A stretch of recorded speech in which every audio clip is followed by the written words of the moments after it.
நாங்கெல்லாம் எங்க தாத்தா காலத்துல இருந்து கிறிஸ்டின்.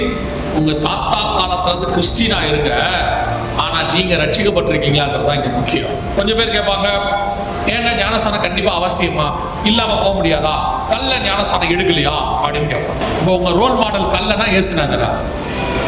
நீ கல்லனா இருந்தா கல்லனை பாரு, நீ தேவ பிள்ளையா இருந்தா இயேசுவை பாரு. இன்னைக்கு சபை உலகத்துக்கு ஒத்த வேஷம் தரிக்குது. சபை உலகத்தின் சாயல்ல மாறுது. உலகத்தானுகிட்ட இருக்கிற எல்லா சபைக்குள்ள இருக்கு.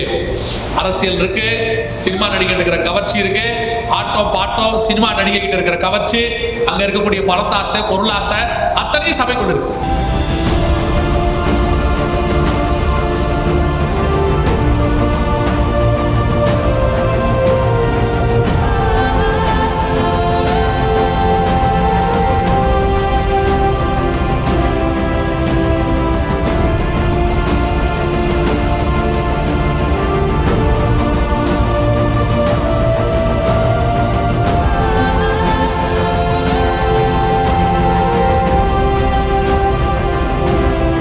கிறிஸ்துவை சந்திப்பதுக்கு நாம் என்ன செய்யணும்?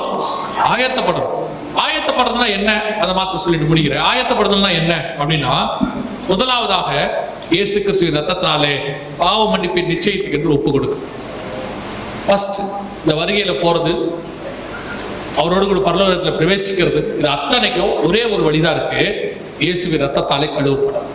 கழுவப்படாமல் போகவே முடியாது. ஒரு சிலருக்குலாம் ஒரு காரியம் இருக்கு, நாங்கெல்லாம் 3 தலைமுறையா கிறிஸ்தவங்க, 4 தலைமுறை கிறிஸ்டின். அதுவும் கன்னியாகுமரிக்காரங்களுக்குலாம் நாங்கெல்லாம் எங்க தாத்தா காலத்துல இருந்து கிறிஸ்டின். உங்க தாத்தா காலத்துல இருந்து கிறிஸ்டினா இருங்க, ஆனா நீங்க ரட்சிக்கப்பட்டிருக்கீங்களான்றதுதான் இங்க முக்கியம். சிலர்லாம் பிறந்ததுல இருந்தே சர்ச்சில் வளரும். பிறந்ததுல என்ன இருக்கும்? சர்ச்சில் வளரும். அப்படி சர்ச்சில் வளர்றதுனால ரட்சிப்பின் அனுபவமே இருக்காது. நான் சொல்றது புரியுதா? ரட்சிப்பின் அனுபவமே என்ன செய்யாது, இருக்காது. ஆனா பிறந்ததுல இருந்து சர்ச்சில் இருப்பாங்க, மேடை ஏறி பாடுவாங்க, கோயர்ல பாடுவாங்க, கோரஸா இருப்பாங்க, எல்லாம் இருப்பாங்க. ரட்சிப்பின் அனுபவம் வந்துச்சானா இருக்காது. கேட்டா சொல்லுவாங்க, அப்படின்னா நான் பிறந்ததுல இருந்தே சர்ச்சில் இருக்கேன். சபையில இருக்கிறதுனால மட்டும் நம்ம ரட்சிக்கப்பட்டோட அர்த்தம் இல்லை. வசனம் சொல்லுது, என் தாய் என்னை பாவத்துல கர்ப்பம் தருங்க. ஜென்ம சுபாவம் இருக்கு, ஜென்ம காரியங்கள் இருக்கு. அது எல்லாத்தையும் இயேசுவின் ரத்தத்தால கழுவப்படுறோம். அதுக்கு ஒப்பு கொடுக்கணும். நீங்க இயேசுவே என் உள்ளத்தில் வாரும், என் பாவத்தை மன்னியும், உடைய பிள்ளையாய் என்னை ஏற்றுக்கொள்ளும். இதுதான் மன்னிப்பதற்கான முதல் பாவ மன்னிப்பு. ரெண்டாவது, நான் பாவம் மன்னிக்கப்பட்டாச்சு, நான் வருகையில போலாமானா, இப்ப நான் காலம் இருக்கு, இன்னும் வருகை வரல.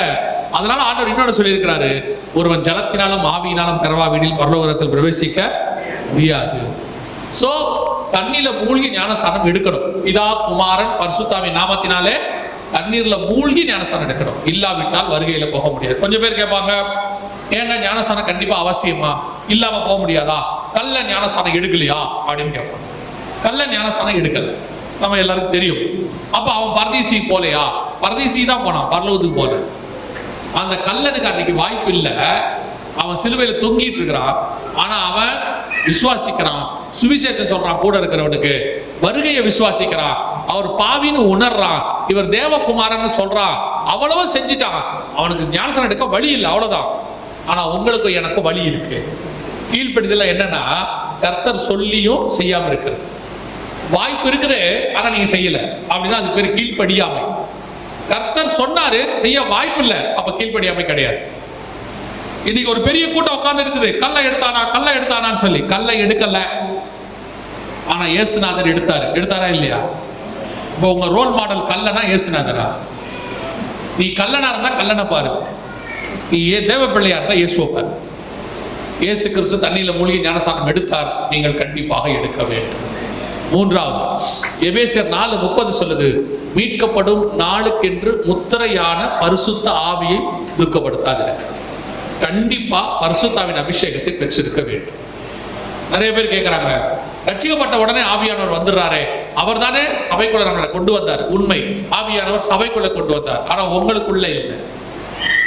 சபைக்குள்ள வந்த நீங்கள் பரிசுத்த ஆவியை உள்ளுக்குள்ளே பெறும்போது உள்ளுக்குள்ள இருக்கிற உங்களை பரலோகத்துக்குள் கொண்டு போவார். அவர் சபையில போதிப்பார், சொல்லி கொடுப்பார். வெளியிருந்து தான் ஆவியானவர் உள்ள நடத்தினார், உள்ள வந்துதான் நடத்தினார். ரெண்டாவது, உங்களுக்கு பாவம், நீதி, நியாயத்திற்கு இதெல்லாம் ஆவியானவர் தான் சொல்லிக் கொடுக்க முடியும். அதை உணர்த்துறது ஆவியானவர் தான் உணர்த்த முடியும். அந்த கான்சியஸ் இல்லைன்னா வராது. சோ சபையில் நடக்கிற பரிசுத்தாவி அபிஷேக கூட்டத்தில் கலந்து கொள்ளுங்க. ஒருவேளை சபைக்கு இந்த மாதிரி ஞாயிற்றுக்கிழமை வர முடியாது, வீட்டில் பிரச்சனை அப்படின்னா ஒன்றும் பிரச்சனை இல்லை. வீட்டில் யாரும் இல்லாத போது முழங்கால் போட்டு ஊக்கமா ஜெபம் பண்ணுங்க. ஆவியானவர் உங்களை நிரப்ப போதுமானவர். அல்லேலூயா. வசனம் சொல்லுது, வாஞ்சியும் தவணமுள்ள ஆத்துமாக்களை கர்த்தர் நிரப்புகிறார். அடுத்து மிக முக்கியமானது அப்போஸ்தலர் 2:40 சொல்லுது, மாறுபாடான சந்ததியை விட்டு விலகி உங்களை ரட்சித்துக் கொள்ளுங்க. அப்படின்னா என்ன அர்த்தம்? உலகத்துக்கு உங்களுக்கு என்ன இருக்கணும்? வித்தியாசம் இருக்கணும். இன்னைக்கு சபை உலகத்துக்கு ஒத்த வேஷம் தரிக்குது. எங்க? ரோமர் 12 இருக்கு. உலகத்துக்கு ஒத்த வேஷம் அது இன்னைக்கு சபைக்குள்ள வந்துருச்சு. உலகத்தான் செய்யற எல்லாமே சபைக்குள்ள. இன்னைக்கு காலையில் அதை பத்தி தான் பார்த்தோம். தேவபுத்திரர் மனுஷகுமாரத்திகள் பார்த்தோம். தயவு செய்து உலகம் வேறு, சபை வேறு. சபைக்குள்ள உலகத்துக்கு வேலை இல்லை. சபைக்கு உலகத்துல வேலை இருக்கு. என்ன வேலை தெரியுமா? உலகத்தை சபையாய் மாற்றுவது. அங்கிருந்து ஆட்களை கொண்டு வந்து தேவனுக்கு ஏற்ற சாயல்ல மாத்துறதா சபை. ஆனா இன்னைக்கு சபை உலகத்தின் சாயல்ல மாறுது. உலகத்தானுகிட்ட இருக்கிற எல்லா சபைக்குள்ள இருக்கு. அரசியல் இருக்கு, சினிமா நடிகை இருக்கிற கவர்ச்சி இருக்கு, ஆட்டம் பாட்டம் சினிமா நடிகை கிட்ட இருக்கிற கவர்ச்சி, அங்க இருக்கக்கூடிய பணத்தாசை பொருளாசை அத்தனையும் சபைக்குள்ள இருக்கு. வேதம் சொல்லுது, சபை உலகத்துக்கு ஒத்த வேஷம் தரிக்க கூடாது. எப்படி இருந்தாலும் பரலோகத்துக்கு போவேன்னு பைபிள் சொல்லல. இப்படி இருந்தாதான் போக முடியும்னு பைபிள் சொல்லி வச்சிருக்கு. இனி கடைசி காலத்துல சபையில உபதேசம் என்ன தெரியுமா? நீங்க கவலைப்படாதீங்க, என்ன பண்ணாலும் கர்த்தர் பரலோகத்துக்கு கூட்டு போவாரு. கர்த்தர் கிருபை உள்ளவர். இது பிசாசின் தந்திரம். இது பிசாசின் தந்திரம். ஆண்டவர் அப்படி சொல்லவே இல்லை.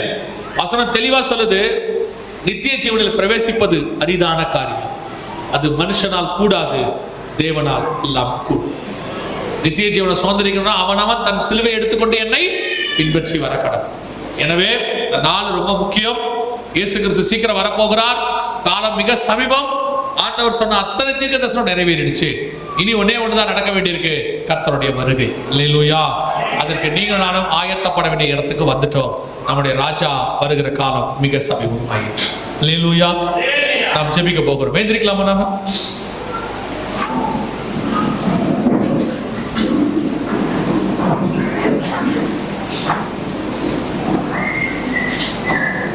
கண்களை மூடுவோம். உங்களை ஆராய்ந்து பாருங்க. 1 கொரிந்தியர் 11 சொல்லுது 31, நம்மை நாமே நிதானித்து அறிந்தோமானால் நாம் நியாயம் தீர்க்கப்படும். உங்களை ஆராய்ந்து பாருங்க. இந்த இயேசுவை சந்திக்கக்கூடிய இடத்துல, வருகையை சந்திக்கக்கூடிய இடத்துல, இந்த எக்கால சத்தத்தை கேட்கக்கூடிய இடத்துல, கிறிஸ்துவுக்குள் மரித்தவர்கள் முதலாவது எழுந்திருக்கும் போது, உயிரோடு இருக்கிற பரிசுத்தவான்கள் மறுரூபமாகும் போது நீங்களும் நானும் அந்த இடத்தில் இருப்போமா? இதான் கேள்வி. இதை மட்டும் ஆராய்ச்சி பாருங்க. நம்ம ஜெபிச்சு முடிக்கலாம். அவரை சந்திக்கக்கூடிய இடத்தில் நாம் இருக்கிறோமா? இல்லைன்னு உங்க மனசாட்சியே, உங்களுக்குள்ள இருக்கிற ஆவியானவரே உங்களை உணர்த்துவாரானால் இது ஒப்பு கொடுக்கிறதுக்கான ஒரு நேரம். நாம் ஜெபிக்க போகிறோம். கண்ணுக்கு முன்னாடி கர்த்தர் சொன்ன ராஜ்யம் எழும்பிடுச்சு. கெடியும் கொடியதுமான மிருகம். எல்லா ராஜ்யங்களை பார்க்கிலும் அது வேற்றுருவமாயிரும். அந்த ராஜ்யத்தின் கைக்கு நீங்கள் நான் சிக்கக்கூடாது. அவர் ஆயத்தம் பண்ணிட்டு அந்த வாசஸ்தலத்தை பிரவேசிக்க வேண்டும் என்று கர்த்தர் அழைத்துக் கொண்டு போக போகிறார். இதோ வாசப்படியில் நின்று கதவை தட்டுகிறார். நீங்கள் ஒப்பு கொடுத்தால், ஆயத்தப்பட்டால், அந்த இமை பொழுது நீங்க தவற விடாமல் இருப்பீங்க. இல்ல நான் உலகத்துக்கு பின்னாடி போறேன், உலகம் என்னை இழுக்குது, உலகத்தில் உள்ள பாவம் என்னை இழுக்குது, கண்களின் இச்சை, ஜீவனத்தின் பெருமை, மாம்சத்தின் இச்சை என்னை இழுக்குதுன்னா நீங்கள் கைவிடப்பட்ட இடத்தில் இருப்பீர்கள். கடைசி கேள்வி, தேவனா உலகமா? உலகம் கிடைக்கக்கூடிய சந்தோஷமா, தேவன் கொடுக்கக்கூடிய சிலுவையா? சிலுவை அவருடைய நுகம் லகுவாய் இருக்கிறது. பார்க்கதான் அந்த சிலுவை. அவனவன் தன் தன் சிலுவை எடுத்துக்கொண்டு என்னை பின்பற்றி வரக்கிறான். தேவன் உனக்கு உதவி செய்கிறார். உலகம் பார்க்கறதுக்கு சந்தோஷமா இருக்கும், உன்னை சந்தோஷமா வச்சுக்கோ. பாவம் எப்பவுமே அனுபவிக்கும் போது சந்தோஷமா இருக்கும், முடிவு மரணம். ஆனா நித்திய ஜீவன் அனுபவிக்கும் போது கடினமா இருக்கும், ஆனா முடிவு சந்தோஷம். நேரடியா தான் உங்களுக்கு சொல்றேன், மாயையா சொல்லல. இதுதான் வசனம். நீ மரிக்காம நித்திய ஜீவனை பெற முடியாது. எத்தனை பேர் சிலுவைக்கு தன்னை ஒப்பு கொடுக்கிறீர்கள்? பவுல் தெளிவா சொல்றார், என்னை நான் சிலுவையில் அறைந்திருக்கிறேன், இனி நான் அல்ல, கிறிஸ்துவே என்னில் வாழ்கிறார். அது இல்லாம நீங்க வருகையில போகவே முடியாது. ஒப்பு கொடுப்போமா? நான் அவரோடு கூட பாடு சகிக்கவும் அவரோடு கூட ஆளுகை செய்யவும் தயாராக இருக்கிறேன் அப்படிங்கிறவங்க மட்டும் கரங்களை தேவனுக்கு நேராக உயர்த்தி, ஆண்டவரே நான் உம்மோடு கூட பாடு சகிக்கவும், உம்மோடு கூட சிலுவை சுமக்கவும், உம்மோடு கூட ஆளுகை செய்யவும் நான் தயாராக இருக்கிறேன். அவரோடு கூட மரித்தோமானா அவரோடு கூட எழுந்திருப்போம்.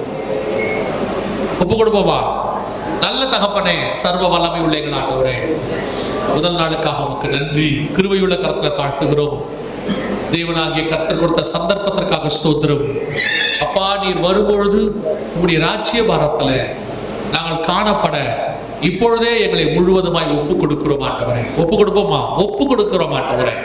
இரத்தத்தால் எங்களை ஒரு விசை சுத்திகரிப்பீராக. ஒரு விசை உங்களுடைய வலம் கர கொண்டு எங்களை அணைத்துக் கொள்வீராக. உம்மை பின்தொடர தேவையான கிருபைகளை கட்டளையிடுவீராக. எங்களுக்கு முன்பாக போய் கோடனானவைகளை செவ்வையாக்குவீராக. வழி இதுவே என்று காண்பிப்பீராக. உடைய மார்பிலே எங்களை சாய்த்துக் கொள்வீராக. அப்பா, உடைய மகிமை மூடிக்கொள்ள ஆசீர்வதிக்கப்பா. கிருபை சூழ்ந்து கொள்வதா அந்த ஜனங்கள் சுகபத்திரமாய் வீடு போய் சேர கிருபை பாராட்டும். எங்கள் ஆண்டவர் இயேசு கிறிஸ்துவின் நாமத்தில் பிதாவே.